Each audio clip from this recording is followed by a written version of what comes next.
Yo guys, welcome to another game analysis video. As before, I'll put the link in the description if you want to send yours. So yeah, this one is going to be on a game as China.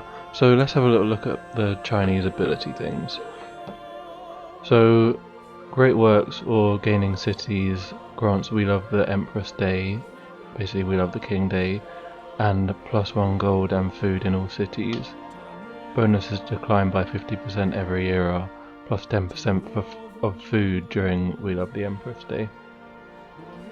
Quite an interesting one. So yeah, like it builds up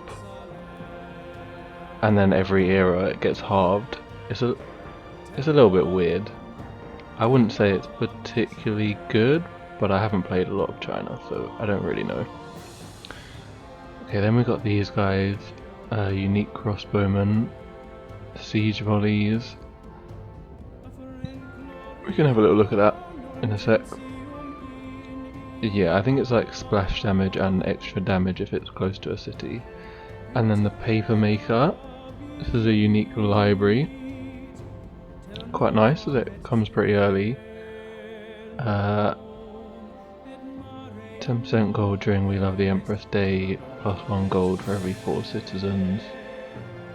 And then the normal stuff, and it's got an extra culture as well. Other than that, I think everything is the same. So yeah. Alright. And this is the game here. So we got quite a big empire here actually.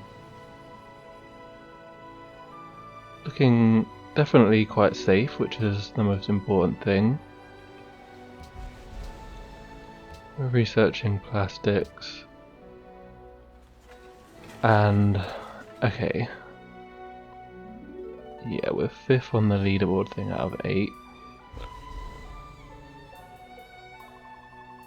12 cities. 2 of them have been taken in a war against Persia by the looks of it, but 10 cities built by us here. So 12 is definitely quite a few. Like, you know, obviously if you're like conquering the world you will end up with a lot more, but to have 12 like non-puppeted cities is quite a lot. But yeah, we've gone for all of the wide policies, so progress, fealty and industry all filled out. So definitely good policies to go with for a wide empire. And in terms of wonders, pyramids, Machu Picchu, Forbidden Palace, Tower of Pisa, Terracotta Army, Broadway, Civilized Jewelers. Alright, cool. We don't have a religion, but we have Ethiopia's religion, which is the god of the sea, +5 to all years when a citizen is born. Reformation, build the culture buildings with faith. Followers use we can get orders, and then enhance we don't get. So we got orders everywhere basically, which is also something I quite like. So definitely some good and bad stuff here. I believe we also have a corporation, which is Civilized Jewelers, so plus 10% great person rate for every global franchise, and 10% gold if you have a trade route to a foreign city with a franchise, and 2 franchises right now. And the other civs, so Ethiopia in first, 7 techs ahead of us there on 60, with a lot of wonders of course. Incans also 5 techs ahead, and Siam 2 techs ahead.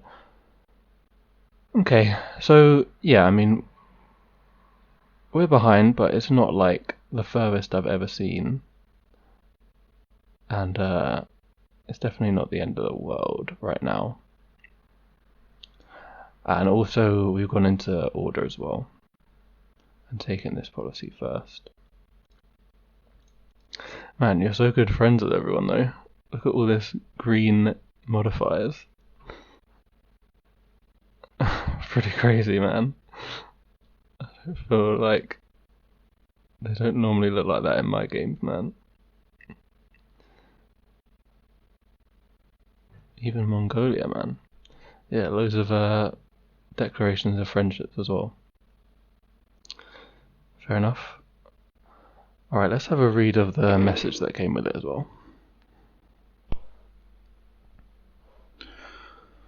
Okay, I'm playing China. I had lots of room to expand, so played progress. Yep, I think that makes sense with China.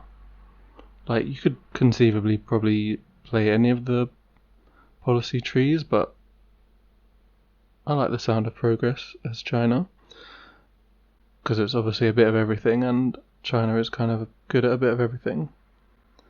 Happiness was very tough for the first 150 turns. I had to continuously cap my city's growth, not making the best of the UA.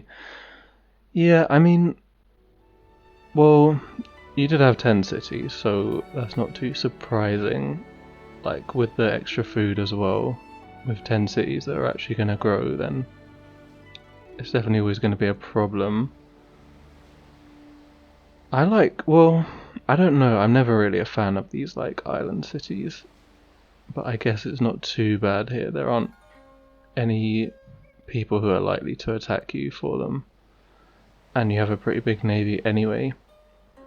So maybe you could have not settled these two. I like how you've settled here, actually. This is a pretty nice area to have, though. For sure. But yeah, all I can really say on happiness is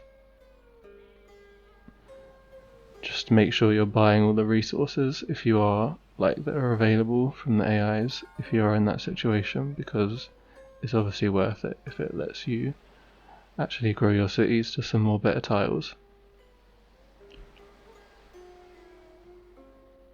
Yeah, or have less cities. Like, so you have less total population. It's really the only stuff you can do there. I was stealing a lot of tech, so I felt confident I would catch up. Since industrial era stealing became much slower, and as I went industry while two of the leaders went for rationalism, I'm wondering if I'll ever catch up. Plan seems to be to wait for destroyers and /cruisers and attack Ethiopia, praying that their tech lead won't crush me. I assume you mean battleships there. Culture was behind, but I pushed a lot during the World's Fair and almost caught up. As I was behind most of the game in tech and culture, I barely have any wonders. I mean, this is a fine amount of wonders. They're all quite good ones as well, so I won't worry too much about that. And, okay, I'm going to talk about the peaceful stuff first. So, let's assume that you wanted to win this game without attacking Ethiopia, which I genuinely still think is plausible. Not saying it's the best strategy or not, I'm just saying let's assume that. So, for now. So, we'll start off with the spies. So, yes, spy stealing has slowed down. This is partially because of the rationalism policy here. 34% more or less effective. Statecraft can also be an annoying one as well, because it gives people an extra spy, so they're more likely to have a counter spy, which will get your spy killed. Thing is though, so this is taking what, 30 or 40 turns for a steal, but techs cost like 10,000 science, so even if it takes 40 turns, that's like the equivalent of 250 science a turn, which is definitely still worth it. So even though it's slower, it's still definitely worth doing. I'm not sure what use the spies in your own cities really have here. Like, yeah, I don't know. I mean, even when I've had like no spies in my cities and everyone's hated me, they've never really been able to do anything like significant. They used to steal a lot of gold actually, but I believe that isn't the case anymore.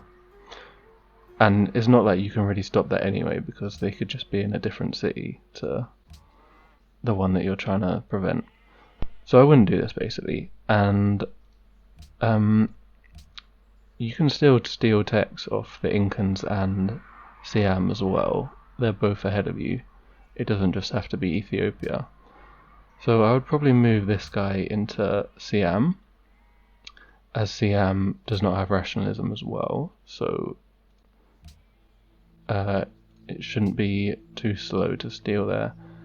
And you could put the other one either as a diplomat somewhere to like Mongolia's capital, to get him leveled up, or you could actually use him on one of the city-states to try and stay friends with them. She saw someone making quite a good point that it's a good idea to try and stay friends with all the city-states later on in the game, especially if you have the wire service, because you get the +2 culture for every city-state friend. So that's pretty good if you have them in all cities. Like, that would be +24 culture for each city-state friend. So yeah, you could do that to get them leveled up, and then maybe even put them into Incans, because like I said, even if it's taking 40 turns, it's still worth it, and I'm not sure how useful they really are in your own cities.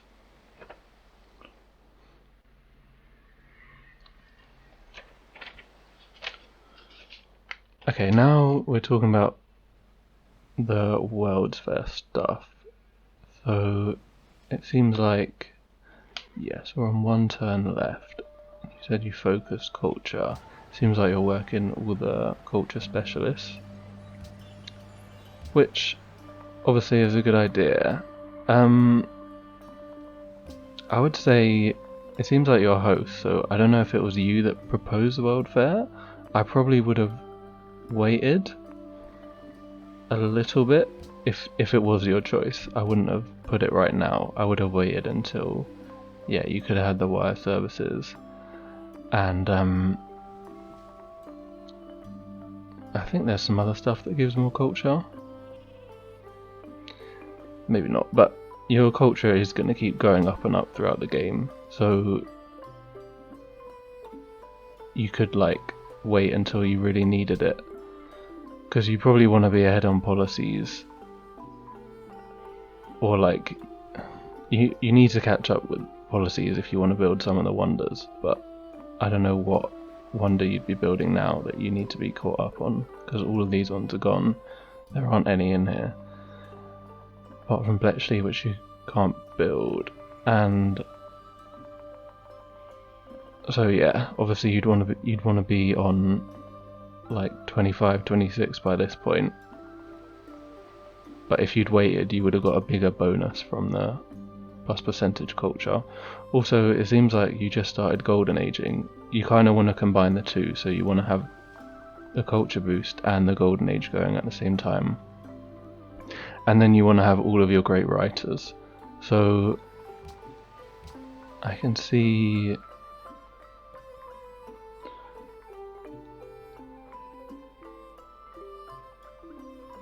you've got one coming in 8 turns, but that's going to be too late for this because the culture boost is going to be over.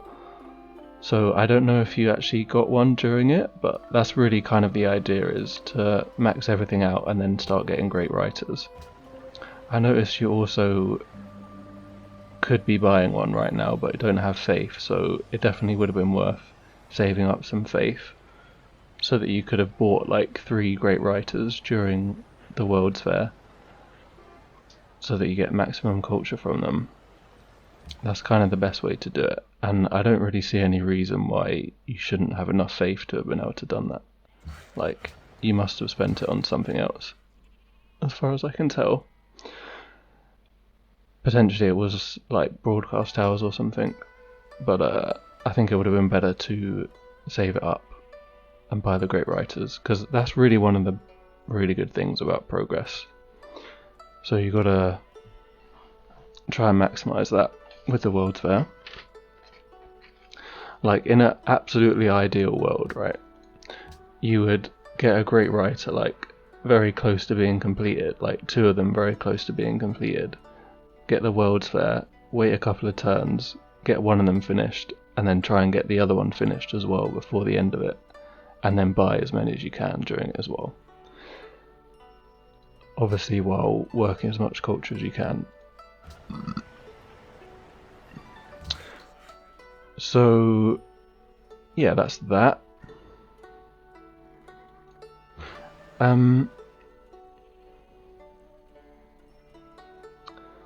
The other thing I would say is that it seems like we didn't win any of the world projects.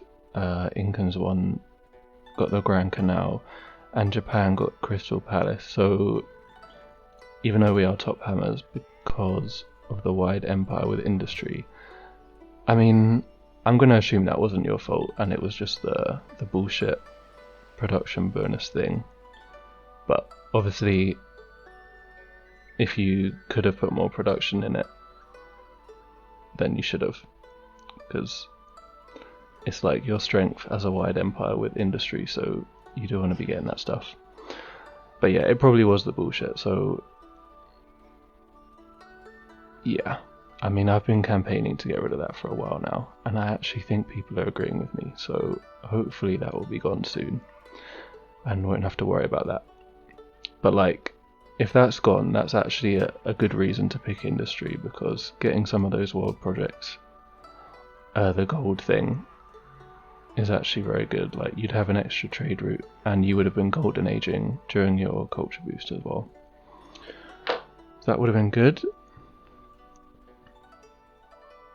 So in terms of actually picking industry over rationalism, you said, yeah, you weren't sure if you were going to be able to catch up. I see where you're coming from. Rationalism, like, if you're going to win this game peacefully, it's going to be a science victory, realistically. I don't think, diplomatic victory is not really on this game, or culture as well. So, yeah, obviously you're wanting to pick the best policy for... yeah, if you're going to do it peacefully, you're picking the best policy for science victory. So rationalism generally is better for that. Mostly just because you get to buy the great scientists. It does give the bonuses to science as well. Mostly it's just bonuses that get you more great scientists is really the good stuff. So it's a bit more of like a clear bonus.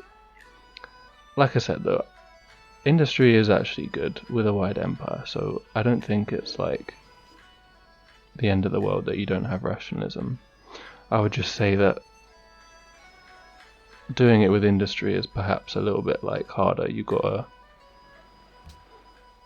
kind of put more thought and effort into making it happen, whereas with rationalism you just kind of build science stuff and then just buy all the great scientists whenever you need them, and it just gives you a huge boost. But yeah, fortunately we can still actually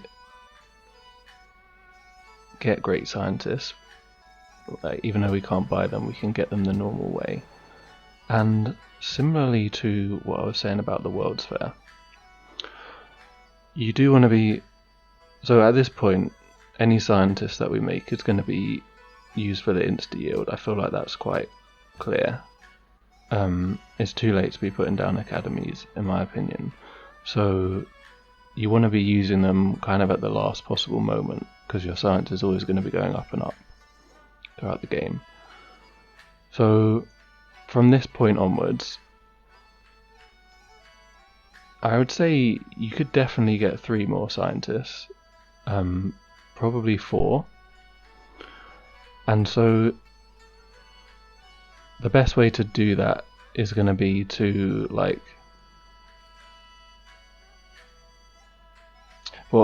you want to be using them as late as possible.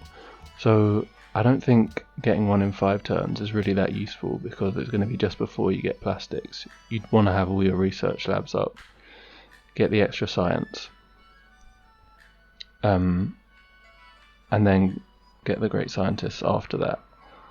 So I would definitely hold off with some of these great scientists. Like, you could just hold them here and leave them like near the point at which they were going to spawn. Same with the one in Xi'an. And you could start working like a scientist in, say, Beijing,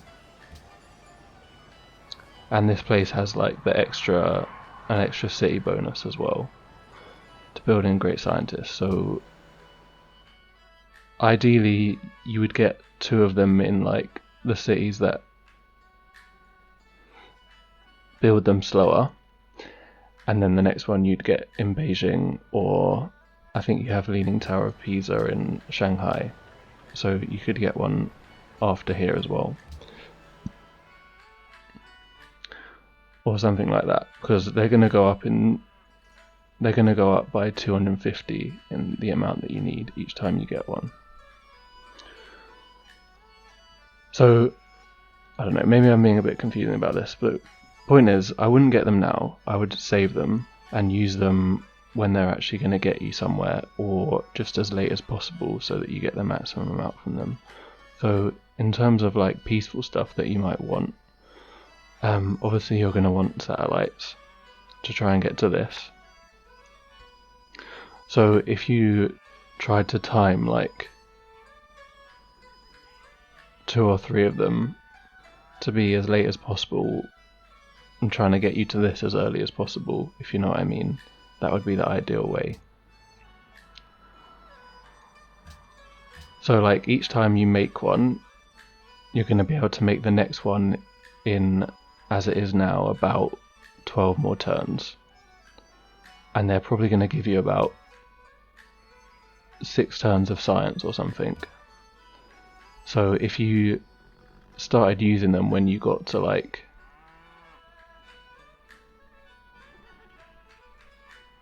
say 40 turns away from having satellites, then you might be able to use 3 of them to get you there at the ideal time, something like that.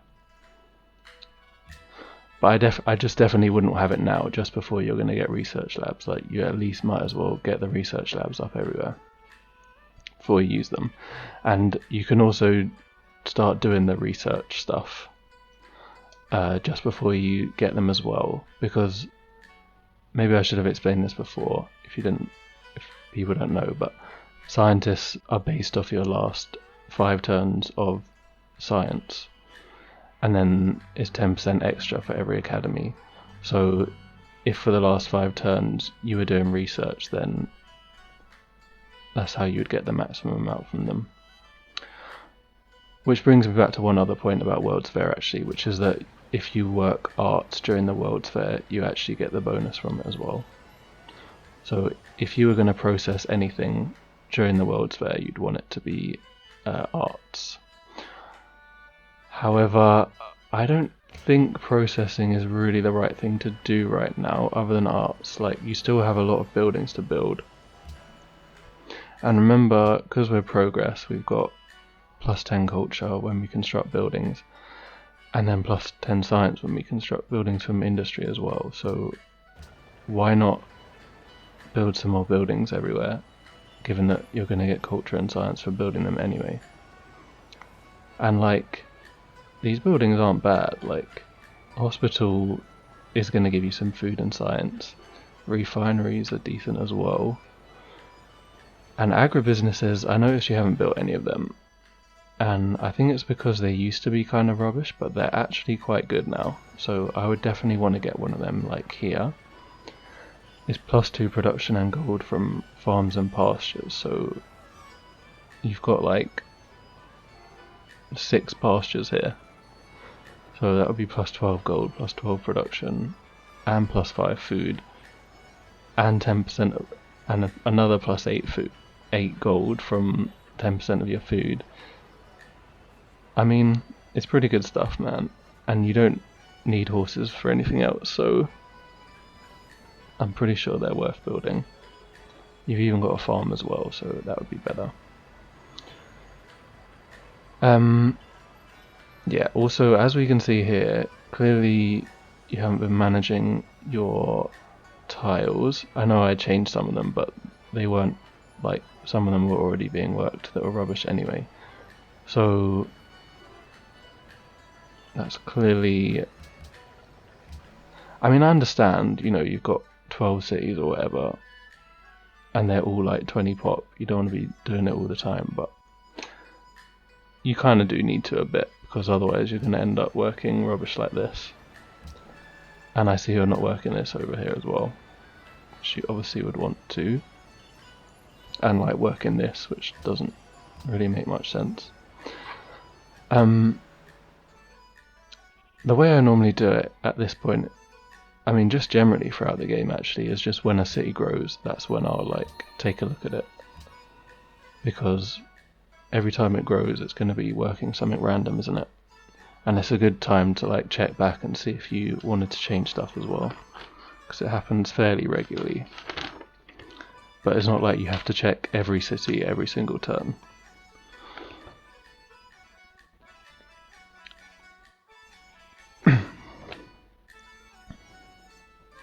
You could also probably Great General this academy up here. I'm assuming Persia built this and then you captured it and then they Great Generaled it.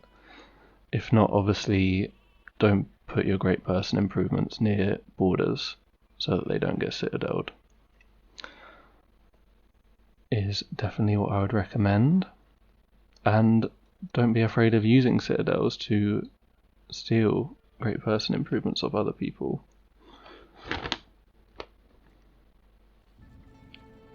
I think that's everything on the peace stuff. I don't know if I was a bit confusing on the scientist stuff, but point is, because you can't buy them, you will have to be quite like sparing with when you use them, and like now is not the time to get one. Save them up for when you really need them. And honestly, the same applies if you're going to do war stuff as well. You'd want to save them up and use them to get you to a useful tech. So let's actually talk about war stuff.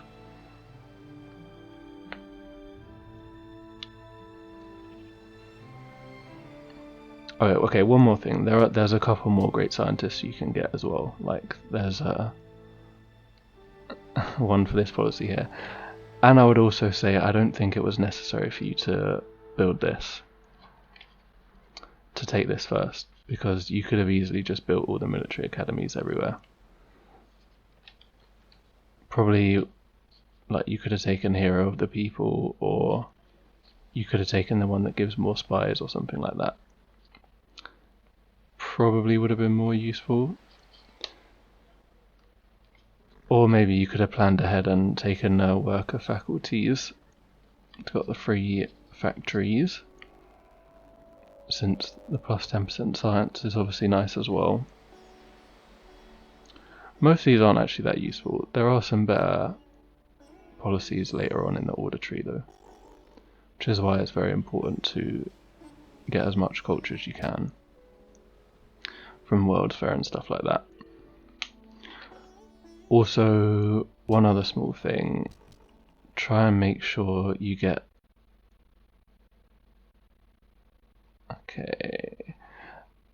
you get one more great musician during the modern era, because you do want to fill up Broadway. It gives quite a big bonus, and you just need one more before you go into Atomic Era.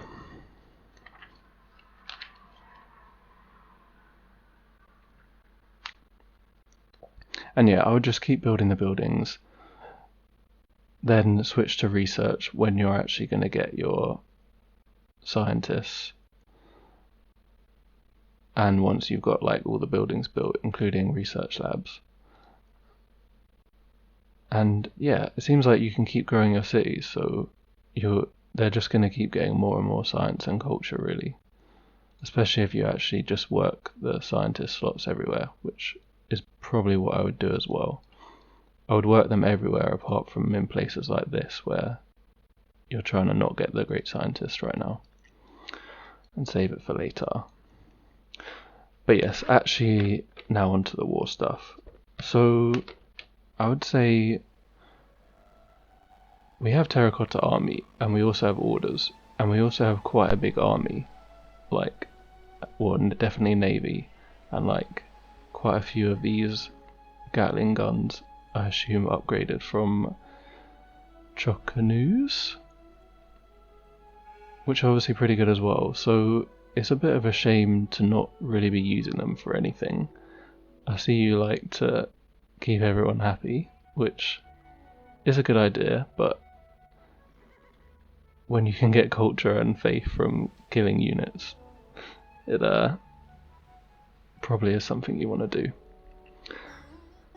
Like, Persia still seems like a good target. They've actually still got some pretty good cities. All these pearls and stuff as well.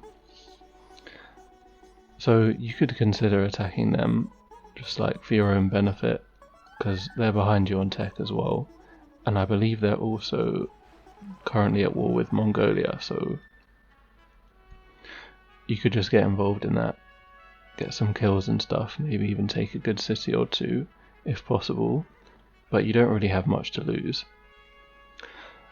They do have a lot of defensive packs, but you can get around that by declaring on someone else, like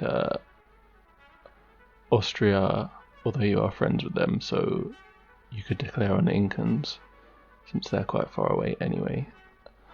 I don't see what the benefit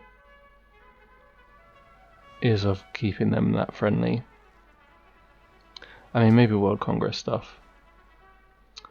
Oh, I should have spoken about World Congress as well. Oh, there's too much going on, man. Let's just stick with the war stuff. So, like, yeah, we've got a lot of boats, which I assume was for your war with Persia. We definitely have too big of a navy to just be sitting around not using it, I feel like. Like, if these was just for defense, then it's a bit too much, in my opinion. Especially without any, like, serious threats around you. I'm not quite sure. A lot of these boats seem to have naval siege, which I don't quite understand. Like, I'm guessing that was chosen by you, but I'm not really sure that's the best idea. Like, honestly, usually if I wanted a city attacking boat, I would go for Dreadnought 3 and then get Vanguard, because it does like a lot, it does more damage and damage reduction from cities as well, so you can just like sit it next to the city. But just generally, like, how many boats are going to be able to attack a city at once? If we're talking Adisa Barber, it's one. Some of these could be more, I guess. But like, I think even if you want city attacking boats, you're generally better off having Dreadnought 3 into Vanguard and then Naval Siege. That's the way I always do it at least. And I would have some of these boats taken down the boarding party path, especially because that actually allows you to get some medic boats as well, which are super useful for boats because they take a long time to heal. And then it also allows you to get blitz, which is also very good. So I definitely do that. I notice you've taken medic on quite a few of your land units. That doesn't apply to naval units, I don't think. So it wouldn't help them heal. And also, medics don't stack as well. So I don't think it's that necessary to have like this many medic land units. I would just have like 1 or 2 and give them medic 2.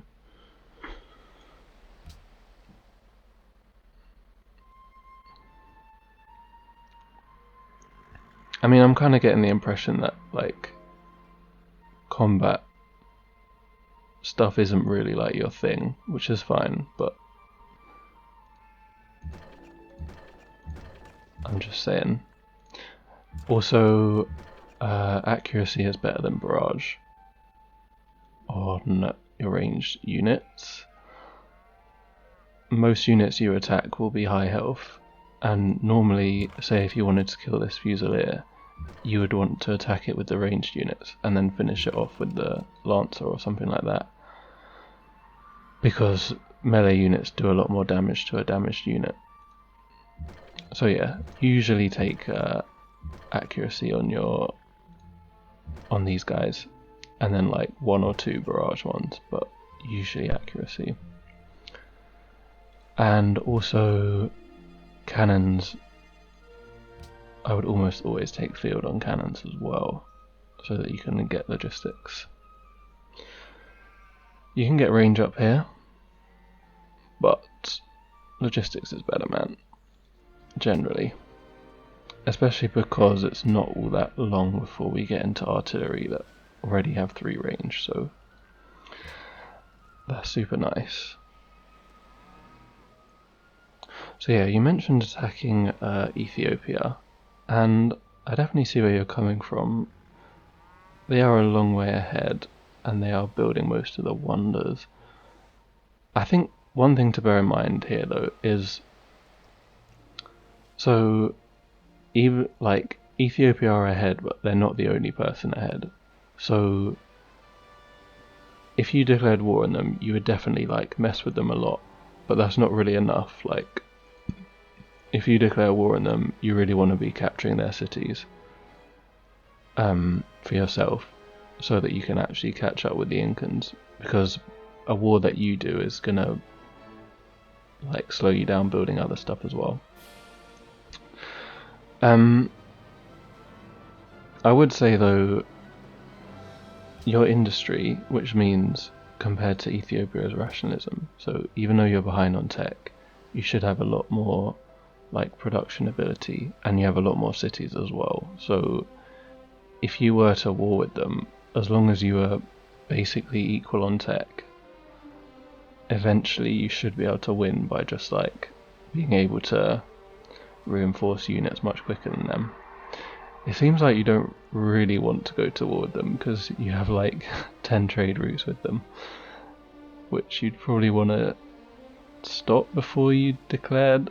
I mean, it doesn't really matter. If they die, you could just like rebuy them anyway, they're quite cheap.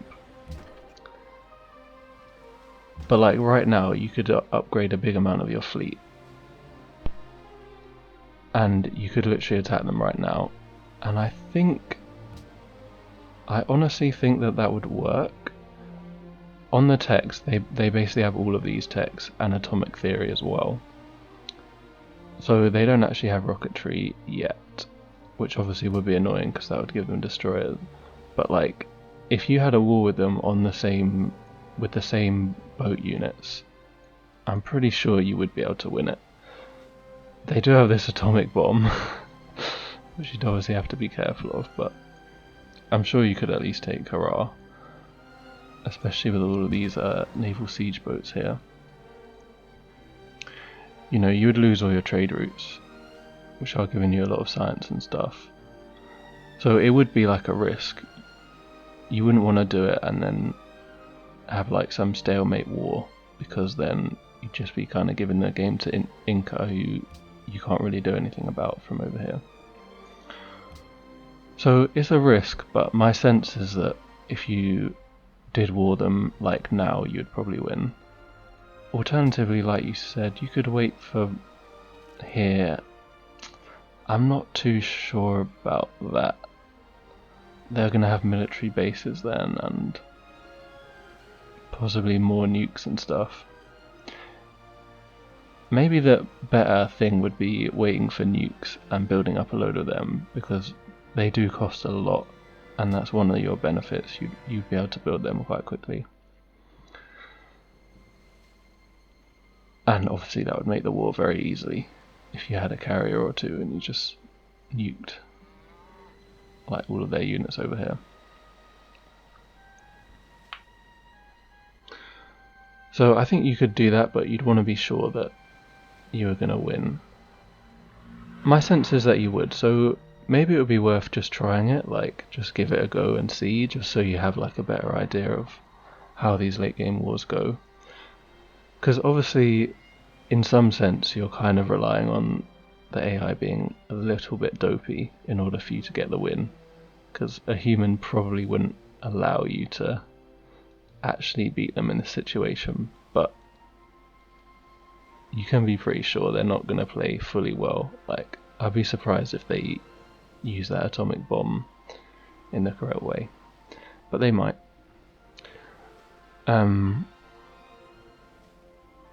Yeah, planes are going to be a bit useless here, because once they get destroyers, they have the intercept thing. So all of your planes will just be getting intercepted by all of the destroyers. So it's going to be all about boats or nukes.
Internal trade routes, because you've got fealty, this policy,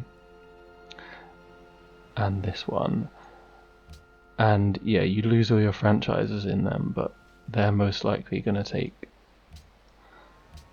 the nationalization order policy at some point.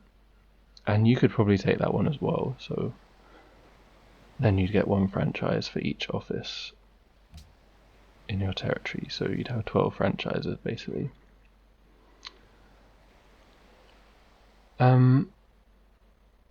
So yeah, or you could propose like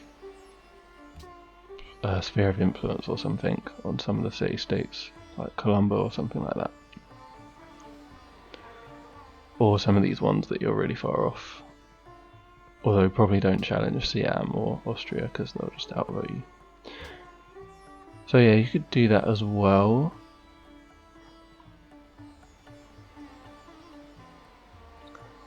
But yeah, I hope they were some helpful tips. And I feel like some of the issue is just that you just can't be bothered anymore to like manage the cities, which is understandable, but if you want to win, you kind of have to do these things. There's also some fishing boats missing over here. These fish and these ones. But yeah, still winnable, I'm sure.